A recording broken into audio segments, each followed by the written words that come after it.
ఆదికాండము 4వ అధ్యాయము. ఆదికాండము 4వ అధ్యాయము.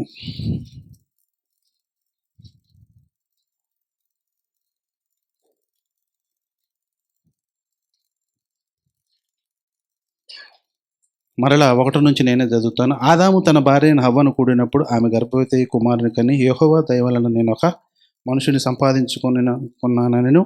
తరువాత ఆమె అతని తమ్ముడగు ఏబేలును కనెను.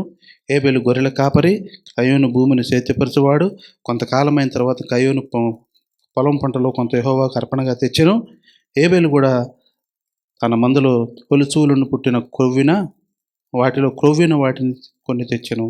యెహోవా ఏబేలు అర్పణను అతని అర్పణను లక్ష్య పెట్టెను. కయ్యూనును అతని అర్పణను ఆయన లక్ష్య పెట్టలేదు. ప్రార్థన చేసుకుందాం. ప్రేమగల తండ్రి, జీవముల దేవా, వందనాలు ప్రభువా, స్తోత్రాలు. మరలా ఈ భాగం నుండి మాతోనూ మాట్లాడండి. మరలా ఇందులో నుంచి ఏ పాఠం నేర్చుకోవాలో నాకు నేర్పించండి, మా అందరికీ నేర్పించండి. వందనాలు స్తోత్రాలు చెల్లిస్తూ సన్నిధి కాంతి మా మీద ప్రకాశింపచేయండి. యేసు నామములో అడుగుచున్నాం తండ్రి, ఆమేన్. ఆమేన్. ఇప్పుడు మరలా చెప్పిన భాగమే మళ్ళీ ఇంకెందుకు ఇంకోటి చెప్పొచ్చు కదా అని అంటే, ఇందులోనే మరలా ఇంకొక భాగం ఏదో ఉందేమో చూద్దాం. కయోను, హేబెలు. ఈ హేబెలు యొక్క అర్పణ లక్ష్య పెట్టడానికి గల కారణం ఏమిటి? దేవుడు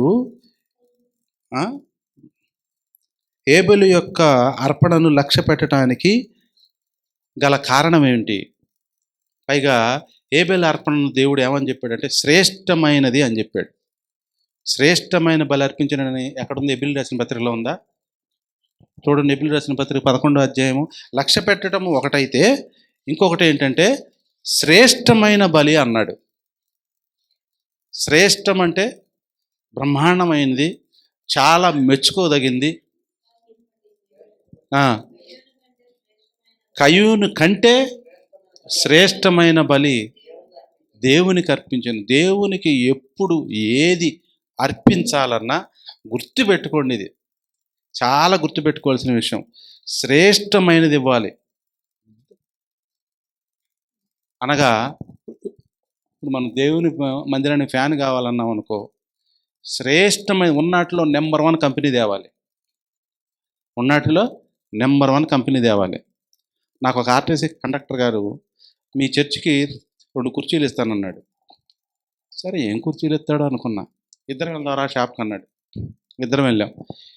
మీ ఇష్టం వచ్చినాయి, మంచి క్వాలిటీ 2 తీసుకోండి అన్నాడు. ఇది 1100 కుర్చీ, ఇది నాకు ఇష్టమైంది. ఒకటి 1100, 2 కుర్చీలు. కాబట్టి దేవునికి ఇచ్చేది ఎప్పుడైనా సరే ది బెస్ట్ ఉండాలండి, శ్రేష్టమైనది ఇవ్వాలి. అది చాలా గుర్తుపెట్టుకోవాల్సిన విషయం. అలాగే దైవజనులకు ఇచ్చేది కూడా చాలా శ్రేష్టమైనది. ఎందుకంటే ఇప్పుడు దేవుడు నీ ముందుకు వచ్చి నుంచోడు కదా, నువ్వు దైవజనునికి ఇస్తే దేవునికి ఇచ్చినట్లు లెక్క. అది కూడా ఒకటే చాలా ముఖ్యము, చాలా గుర్తుపెట్టుకోవాలి. కాబట్టి హేబెలు ఏం చేశాడు? శ్రేష్టమైన బలిని ఇచ్చాడంట. శ్రేష్టమైన బలి అర్పణ.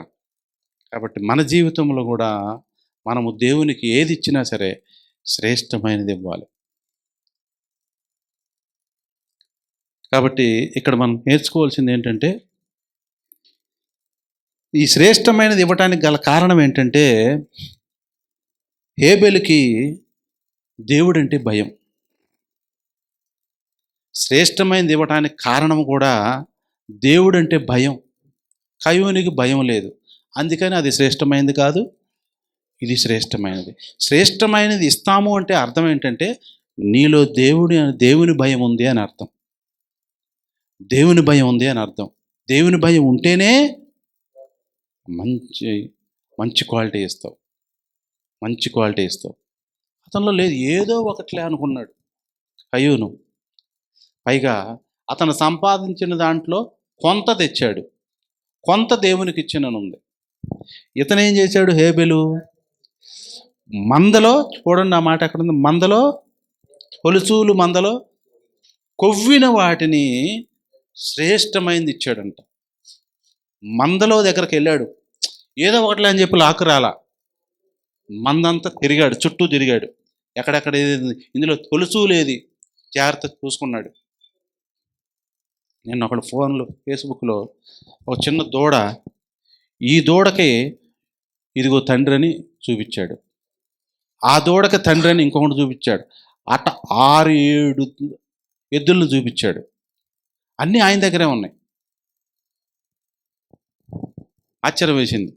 అలాగే ఇతను కూడా తొలుచూ లేదు అని చెప్పి ఎతికాడు. తొలుచూ లేదని చెప్పి ఎతకటం ఒకటైతే, ఆ తొలుచూళ్ళు చాలా ఉంటాయి కదా, అందులో క్రొవ్వినది ఏది అని చెప్పి ఎతికాడు, అది తీసుకొచ్చి ఇచ్చాడు. అప్పుడు అది శ్రేష్టమైనదైంది. అప్పుడు అది ఏమైంది? శ్రేష్టమైన, అది నచ్చింది దేవుడికి. కాబట్టి దేవుడికి నచ్చే పని మనం చేయకుండా ఎన్ని చేస్తే ఏం ఉపయోగం? ఎన్ని చేస్తే ఏం ఉపయోగం లేదు. కాబట్టి శ్రేష్టమైనది హేబెలు ఇచ్చాడు. కయ్యూను ఏం చేశాడు? ఏదో ఒకట్లే, ఎంతో కొంతలే, అసలు ఇచ్చామా లేదా అనేది పాయింట్ ఆఫ్ వ్యూలో కొంతమంది ఇస్తారు. కాబట్టి అది మంచిది కాదు, అది మంచిది కాదు అనే విషయం ఇక్కడ గుర్తుపెట్టుకోవాలి. ఇంకా శ్రేష్టమైనది ఇవ్వటానికి గల కారణం ఏంటంటే విధేయత. ఆదాము హవ్వ తల్లిదండ్రులు ఏది చెప్పారో అది తూచా తప్పకుండా పాటించుకుంటూ వచ్చాడు. అందుకు శ్రేష్టమైనది ఇవ్వగలిగాడు. అందుకు దేవుడు అంటే ఏంటో చెప్పాడు. అరే, దేవుడు అంటే మామూలైన కాదురా బాబు, చాలా గొప్ప దేవుడు. ఇప్పుడు ఆదాం అంటే మామూలుడా? దేవుని కుమారుడు. కొన్ని వేల జంతువులకి, పక్షులకి పేర్లు పెట్టాడు. ఇప్పుడు మీకు ఒక పిల్లోడు పుడుతున్నాడు, మీరు పేరు పెట్టండి, ఆమె 4 పేర్లు చెప్పింది, మీరు 4 పేర్లు చెప్తారు. అది కాదు ఇది, ఇది కాదు అది. ఈలో చుట్టాలు ఫోన్ చేసి అదిగా అది ఇది కలిపి పేరు పెడితే అట్టుంటుందని వాళ్ళు చెప్తారు. ఇంటర్ కాస్ట్ మ్యారేజ్ కాబట్టి ఈ ముస్లింల పేర్లు కొంత కలవాలి, ఇందులో కొంత కలవాలి, అయ్యే రకరకాలుగా ఉంటాయి, ఆశలు కోరికలు ఇవే ఉంటాయి. ఒకటిద్దరు పేరు పెట్టడానికి హతమతం అవుతాం కదా.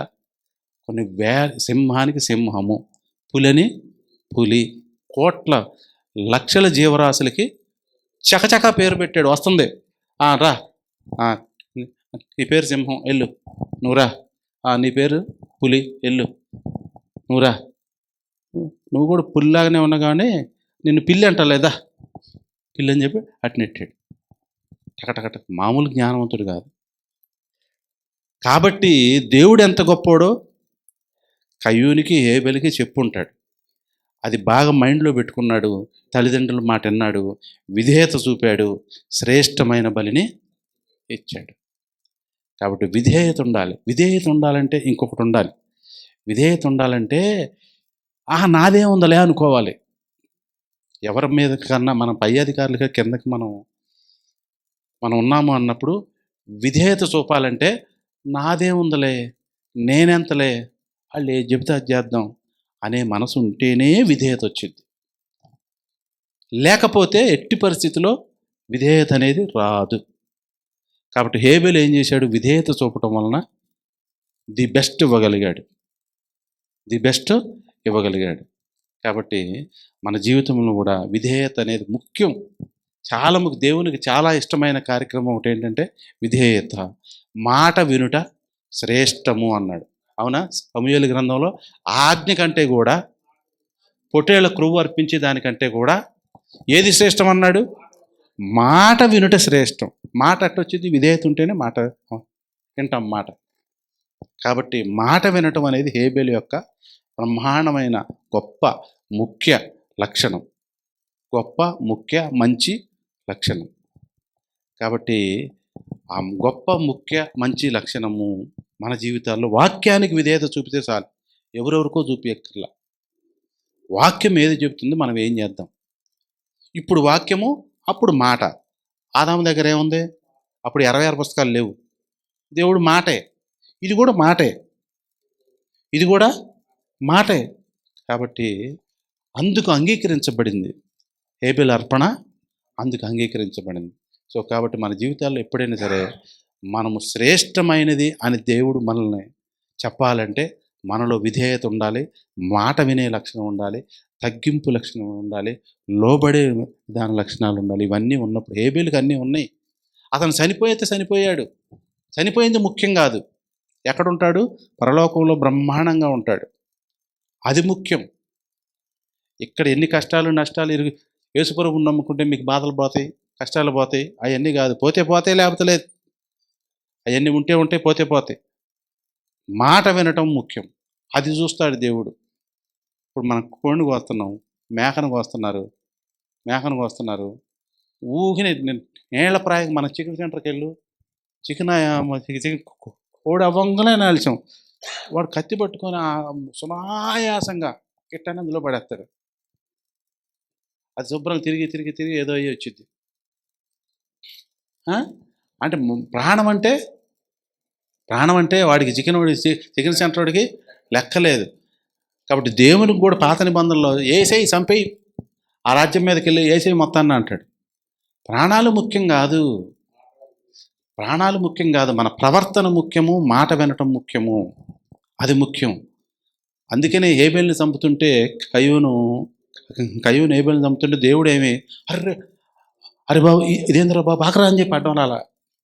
అది ముఖ్యం కాదు ఆయనకి. అపోస్తలుడైన పౌలుని చంపారు, పేతురుని చంపారు, మొత్తం 12 మనుషులు చంపుతుంటే ఏమన్నా మరి ఆయన అడ్డం వచ్చాడా? అవసరం లేదు. అదేం ముఖ్యం కాదు, ఆత్మ ముఖ్యం కదా. కానీ మనందరికీ ఏంటి? శరీరం ముఖ్యం. కాబట్టి అర్పణ శ్రేష్టమైనదై ఉండాలి. అది చూస్తాడు దేవుడు.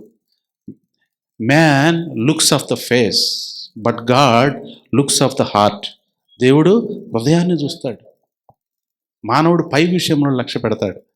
కాబట్టి మనం జాగ్రత్తగా మన మన అర్పణ మనం అంగీకరించబడాలంటే, మన అర్పణ శ్రేష్టమైనదిగా ఉండాలంటే మనం ఏం చేయాలి? దేవుడి అందు భయం ఉండాలి. హేబేలుకి భయం ఉంది, తల్లిదండ్రులంటే భయం ఉంది. ఆత్మీయ తల్లిదండ్రులన్న భయం ఉండాలి, శారీరక తల్లిదండ్రులన్న భయం ఉండాలి. అలా భయం ఉంది ఆయనకి. ప్రతి ఒక్కరికి గౌరవం ఉంది. ఆ హేబేలుకి గౌరవం ఉంది. అన్నీ ఉండబట్టే శ్రేష్టమైన అర్పణగా అంగీకరించబడింది. ఈనాడు మనం కూడా అసలు మీ శరీరంలో అర్పించమేమో అన్నాడు దేవుడు. అన్నాడా? ఇక్కడికి వచ్చేసరికి కొత్త నిబంధనకు వచ్చేసరికి పాత నిబంధనలో అదేదో కొవ్విన దూడ అది ఇది అన్నారు. ఇక్కడికి వచ్చేసరికి అసలు నీకు నువ్వే అర్పించేసుకోరా బాబు, నీ పని అంతా అవతల పడే, నువ్వు దేవుని వాడవి, అర్పించేయి అని అన్నాడు. కాబట్టి నేను చేసే ఉద్యోగం, నేను అనుకునేది పార్ట్ టైము, అసలు మెయిన్ పని ఇది. కాబట్టి ఈ దిశగా మనం ముందుకెళ్ళాలి. మన అర్పణ అంగీకరించబడాలన్నా, మన అర్పణ శ్రేష్టమైనదిగా ఉండాలన్నా హేబేలు యొక్క లక్షణము మనం కలిగి ఉన్నప్పుడు మన అర్పణ కూడా దేవుడు అంగీకరించబడతాడు. దేవుడి మాటలు దీవించును గాక. ఆమెను ప్రార్థన చేసుకుందాం. ఆఖరి ప్రార్థన, చివరి ప్రార్థన, ఆశీర్వాద ప్రార్థన చేసుకుందాం.